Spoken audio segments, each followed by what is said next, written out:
दोस्तों नमस्कार बच्चों, गुड मॉर्निंग। आज मैं आपको बताने वाला हूँ लेसन 3.3। ये देखिए, इसमें पहला सवाल है, एक कार्टून में सेब इस प्रकार रखे गए हैं कि प्रत्येक तह की प्रत्येक पंक्ति में उतने ही सेब हैं जितनी उस तह में पंक्तियाँ हैं।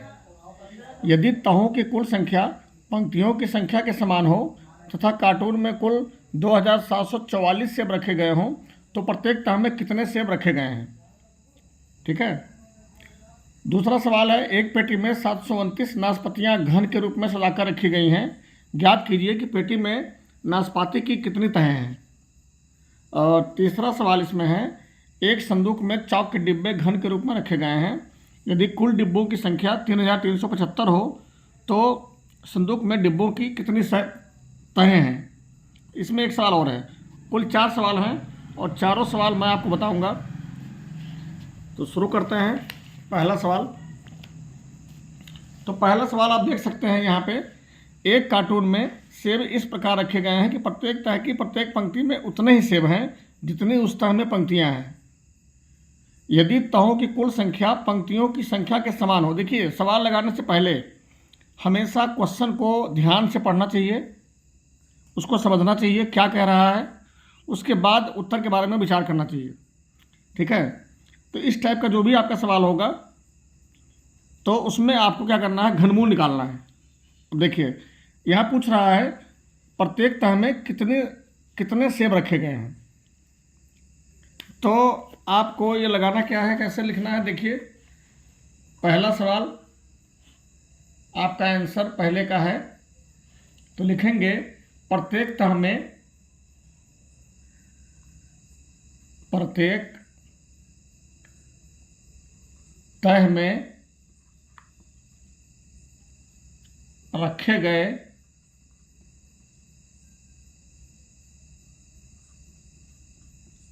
गए सेबों की संख्या।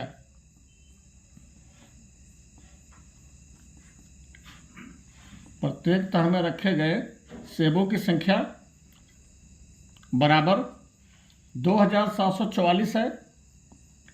तो 2744 का आपको निकालना है घनमूल। ठीक है। अब घनमूल हम कैसे निकालते हैं। घनमूल हम पिछले लेसन में आपको पढ़ा चुके हैं कि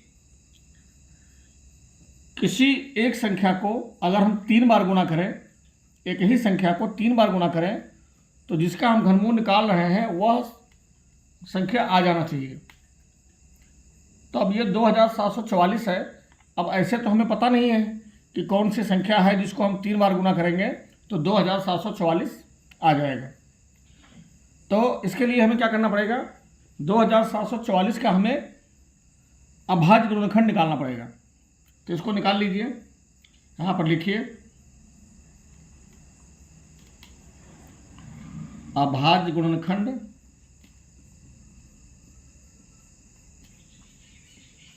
बराबर, अब 2744 का अभाज्य गुणनखंड निकालिए। पहले 2 से लगाएंगे, 2 एक कम 2, 2 तिहाई 6, 7 में 6 गया 1, 2 7 14, 2 दूनी 4। फिर 2 से लगाइए, 2 6 12, 1 7 2 8 16, 1 2 6 12। फिर 2 से लगाइए, 2 तिहाई 6, 2 चौके 8, 2 तिहाई 6। अब यहाँ पे 2 से नहीं लगेगा, 3 से लगाएंगे तो भी नहीं लगेगा, 4 5 6 7 से लग जाएगा आपका। 7 चौके 28 और 6 चौथे 7 7 9 63। फिर 7 से लगेगा, 7 7 49। फिर 7 से लगाएंगे, 7 एक कम 7, 1 आ जाएगा तो छोड़ देंगे। तो देखिए, अब आपका ये अभाज्य गुणनखंड हम निकाल चुके हैं। अब हमें करना क्या है कि जो घनमूल निकालना है इसको आप फिर से लिख लीजिए यहाँ पे 2744 बराबर, और जो हमारा गुणनखंड आया है उसको लिखिए 2 गुने 2 गुने 2 गुने 7 गुने 7 गुने 7। गुणनखंड में 1 नहीं लिखना है, ये पहले भी पिछले वीडियो में हम आपको बता चुके हैं। अब ये आप घनमूल का चिन्ह लगा दीजिए। अब इसमें जोड़ा बनाते हैं, लेकिन जोड़ा जो हमारा बनता है वो 3 संख्याओं का जोड़ा बनता है। तो यहाँ देखिए 2 3 बार है, एक जोड़ा ये हो गया, और 7 भी 3 बार है, एक जोड़ा ये हो गया। ठीक है। अब प्रत्येक जोड़े में से एक एक संख्या बाहर निकाल लीजिए। इस जोड़े में से एक संख्या बाहर निकाल लेंगे, गुना का चिन्ह है, गुना लगाइए, और फिर इस जोड़े में से एक संख्या बाहर निकाल लीजिए। अब 2 गुने 7, 2 में 7 से गुना कर देंगे, 14 आपका आ जाएगा। तो 14 क्या आएगा? सेबों की संख्या। तो 14 सेब आपका आंसर हो गया। ठीक है, अब ये पहला सवाल हम लगा चुके हैं। रोक दो, 30 में 15 से गुना करेंगे कितना आएगा? देखो, तो ये पहला सवाल आपका लग चुका है दोस्तों। अब दूसरे सवाल की तरफ, दूसरा सवाल देखिए। देखिए दूसरा सवाल आपका है, यहाँ दिखाइए। दूसरा सवाल है, एक पेटी में 729 नाशपातियाँ घन के रूप में सजाकर रखी गई हैं। ज्ञात कीजिए कि पेटी में नाशपाती की कितनी तहें हैं। देखिए, अब पेटी में नाशपाती की कितनी तहें हैं इसको निकालना है। आंसर 2, पेटी में नाशपाती की तहों की संख्या, तहों की संख्या। यहाँ भी हमें, चूंकि यह घन के रूप में रखा गया है तो इसमें भी हमें घनमूल ही निकालना पड़ेगा। देखिए 729 का घनमूल हमें निकालना होगा। अब 729 एक छोटी संख्या है, इसका आप आइडिया लगा सकते हो। तो हम पहले भी वीडियो में आपको बता चुके हैं, पिछला लेसन जब आपको पढ़ा रहे थे तो हमने कहा था कि अगर आप जानते हैं कि वह संख्या कौन सी है जिसको 3 बार गुना करने पर जो प्रश्न में दिया गया है वह संख्या प्राप्त हो रही है, तो आप बिना अभाज्य गुणनखंड किए ही कर सकते हैं। अभाज्य गुणनखंड आपको तभी करना है जब संख्या आपको पता न हो, जब आपको मालूम न हो कि वह संख्या कौन सी है जिसको 3 बार गुना करेंगे तो आएगा। अब देखिए यहाँ पे 729 है। अब 9 को अगर हम 3 बार गुना करें तो हमारा 729 आ जाएगा। तो यहाँ पे देखिए 9 गुने 9 गुने 9। अब देखिए ये हो गया आपका। अब यहाँ पे घनमूल का चिन्ह लगाइए। अब देखिए ये जोड़ा बन रहा है, तो इस जोड़े में से एक संख्या बाहर आ जाएगी 9, तो आपका यही आंसर हो जाएगा 9 तहें। ठीक है, बहुत इजी क्वेश्चन है। अब ये आपका लग गया दूसरा सवाल। अब तीसरा सवाल देखिए, तीसरा सवाल क्या कह रहा है। तीसरे सवाल में है, एक संदूक में चाक के डिब्बे घन के रूप में रखे गए हैं। यदि कुल डिब्बों की संख्या 3375 हो तो संदूक में डिब्बों की कितनी तहें हैं। इसको देखिए, क्वेश्चन नंबर 3। तो इसमें भी संदूक में डिब्बों की तहों की संख्या पूछ रहा है। तो लिखिए आंसर, संदूक में डिब्बों के तहों की संख्या, डिब्बों के तहों की संख्या बराबर, अब इसमें संख्या दिया हुआ है 3375 और इसे भी घन के रूप में रखा गया है। तो जो भी संख्या घन के रूप में रखा जाएगा उसमें घनमूल ही निकालना पड़ेगा। अब देखिए इसका हमें घनमूल निकालना है 3375 का। अब 3375 एक बड़ी संख्या है, आप इसको बिना गुणनखंड किए आप बता नहीं सकते कि किस संख्या को हम 3 बार गुना करेंगे तो 3375 आएगा। तो इसके लिए हमें क्या करना पड़ेगा, अभाज्य गुणनखंड निकालना पड़ेगा। तो चलिए निकाल लेते हैं अभाज्य गुणनखंड। तो लिखेंगे अभाज्य गुणनखंड बराबर 3375 का निकालना है। उस संख्या को हम लिखेंगे ऐसे, घेर लेंगे। और अभाज्य गुणनखंड लगाने का तरीका हम पहले भी आपको बता चुके हैं। सबसे पहले छोटी संख्या से शुरू करते हैं, 2 से। अगर 2 से भाग लग रहा है तो भाग लगने का मतलब होता है पूरा भाग लगना चाहिए, शेषफल 0 आना चाहिए। अगर शेषफल 1, 2, 3 कुछ भी बच रहा है तो उससे भाग नहीं लगाना है। देखिए 2 से यहाँ नहीं लगेगा, 3 से अगर लगाएंगे तो इसमें लग जाएगा। देखिए 3 एकम 3, 3 एकम 3, 3 दूनी 6, 7 में से 6 गया 1, 3 पचे 15। अब लगाएंगे 13, तो फिर आपका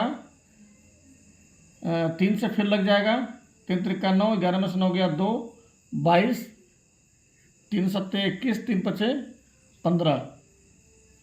फिर 3 से लग जाएगा आपका 3 एकम 3, 3 दूनी 6, 7 में 6 गया 1, 3 पचे 15। अब यहाँ देखिए आपका 5 से लगाना पड़ेगा क्योंकि 4 से लगेगा नहीं, तो 5 दूनी 10, 5 पचे 25, फिर 5 से लगाएंगे 5 पचे 25, और फिर आपका 5 से लग जाएगा 5 एकम 5, 1 आ जाएगा तो छोड़ देंगे।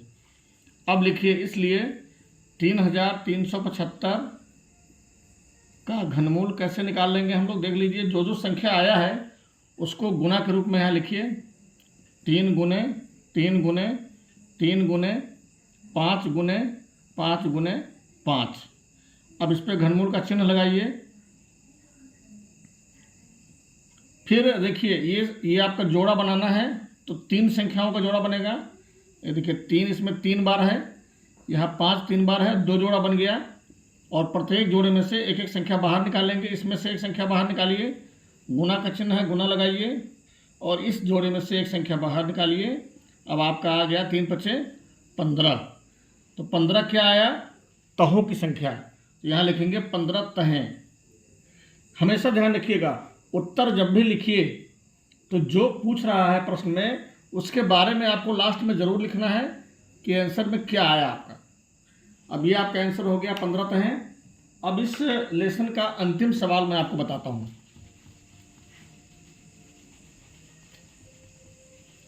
इस लेसन का अंतिम सवाल है, देखिए सवाल कौन सा है।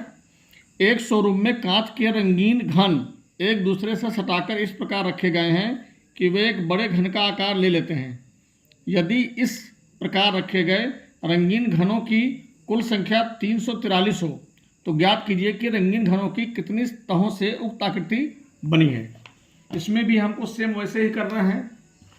देखिए आंसर 4, इसमें पूछ रहा है रंगीन घनों की कितनी तहों से उक्त आकृति बनी है। तो लिखेंगे रंगीन घनों के तहों की संख्या, रंगीन घनों के तहों की संख्या बराबर, अब 343 है तो 343 का हम यहाँ पर घनमूल निकालेंगे। अब देखिए 343 आपका एक छोटी संख्या है, तो इसको आप आइडिया लगा सकते हैं कि किस संख्या को हम 3 बार गुना करेंगे तो 343 आ जाएगा। तो दिमाग लगाइए, 7 आएगा वो, 7 सत्ते 49, और 49 में अगर आप 7 से गुना करेंगे तो 7 9 63 के 3 हासिल 6, 7 से 28 और 6 34। देखिए 343 आ रहा है, ठीक है। तो 7 को अगर हम 3 बार गुना कर देंगे तो 343 आ जाएगा। 7 गुने 7 गुने 7, यहाँ पे आप घनमूल का चिन्ह लगा दीजिए। अब देखिए इसका जोड़ा लगा लीजिए। अब इसमें से एक संख्या बाहर आ जाएगा, तो हमारा आंसर कितना आ गया, 7। 7 तहें, ये हो गया आपका आंसर। तो बच्चों एवं हमारे प्यारे मित्रगण जो भी इस वीडियो को देखेंगे, आपसे प्रार्थना है कि कृपया इसको और भी दूसरे विद्यार्थियों तक पहुंचाने का प्रयास करें। हो सकता है कोई गरीब विद्यार्थी का कल्याण हो जाए, किसी के समझ में आ जाए, किसी की ज़िंदगी बन जाए, ठीक है। इसके साथ मैं आपसे विदा लेता हूं, और अगली वीडियो में आपको इसका अगला लेसन, ये आपका समाप्त हो गया है। अब आपका इसका अगला लेसन है चक्रवृद्धि ब्याज। तो अगली वीडियो में कक्षा 8 के आपको चक्रवृद्धि ब्याज के बारे में बताऊंगा। ओके।